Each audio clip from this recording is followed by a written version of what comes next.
नमस्कार मित्रांनो, मी गणेश वानकर. इग्नाइट अकॅडमीच्या या व्हिडिओमध्ये मी तुम्हा सर्वांचे स्वागत करतो. एमपीएससी कडून एक नवीन जाहिरात आलेली आहे. याच्यामध्ये खूप चांगलं पद आहे आणि त्याला वॅकन्सी देखील चांगल्या असणार आहे. सोबत अजून याची परीक्षा घेणार का नाही याच्याविषयी जे आहे तर ते अजून त्यांनी स्पष्ट केलेलं नाही. म्हणजे मुलाखतीच्या आधारे देखील जे आहे तर तुमची निवड इथं होऊ शकते मित्रांनो. तर या परीक्षेविषयी, या पदाविषयी मी तुम्हाला संपूर्ण माहिती सांगणार आहे. म्हणून तुम्ही हा व्हिडिओ जो आहे तर तो शेवटपर्यंत पूर्ण बघायचा आहे. आणि परीक्षा कोणती असो, म्हणजे प्रश्न ज्याच्यातून येतात तो म्हणजे महाराष्ट्र स्टेट बोर्डचा सोर्स. आणि या स्टेट बोर्डची फाउंडेशन बॅच मित्रांनो आपण लॉन्च केलेले. 5वी ते 12वी नवे जुने सगळे स्टेट बोर्ड एकदम कडक स्वरूपात, रिव्हिजन स्वरूपात, कमीत कमी मटेरियल मध्ये तुम्हाला इथं जे आहे तर ते आपण अवेलेबल करून दिलेलं आहे. आणि तेही अगदी अफोर्डेबल प्राइसेस मध्ये, फक्त 99 रुपयामध्ये तुमच्यासाठी इथं हा संपूर्ण कोर्स अवेलेबल करून दिलाय. आजच इग्नाइट अकॅडमीचं ऍप्लिकेशन डाउनलोड करून तुम्ही या कोर्सला एनरोल करू शकतात. बघूया जाहिरात कोणती आलेली.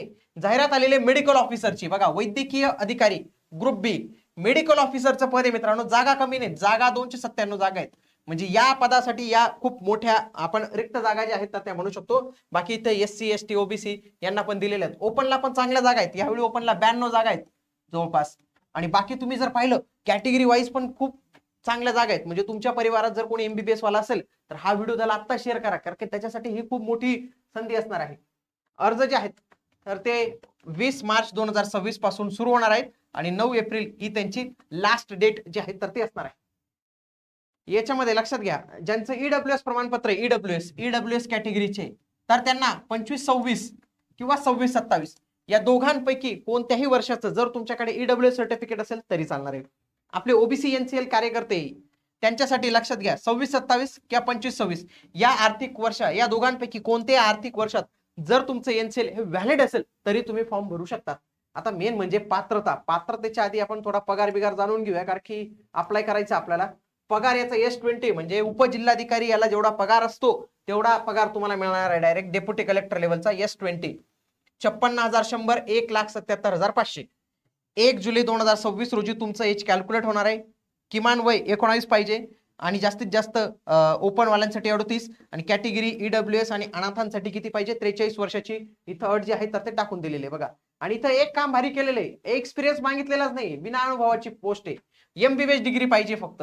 आणि तुमचं महाराष्ट्र काउन्सिलला रजिस्ट्रेशन पाहिजे. आता ज्याची डिग्री असते त्याचं रजिस्ट्रेशन असतं जनरली, तर तो इश्यू येत नाही. आणि एक छान काम केलं की एक्सपिरियन्स इथं मागितलेलाच नाही, म्हणून जे कोणी एमबीबीएस झालेले नुकते कोणी फ्रेशर असतील तर त्यांनी इथं नक्की अप्लाय केलं पाहिजे. लक्षात घ्या, सध्या त्यांनी काय सांगितलेलं आहे की आम्ही सध्या तरी मुलाखत घेऊ या पदांसाठी, परंतु समजा अर्ज खूप जास्त आले, हा व्हिडिओ लई लोकांपर्यंत पोहोचला, अर्ज वाढून गेले आणि त्याच्यानंतर काय होईल, मात्र तुमची एक चाळणी परीक्षा जी आहे तर ती घेण्यात येईल.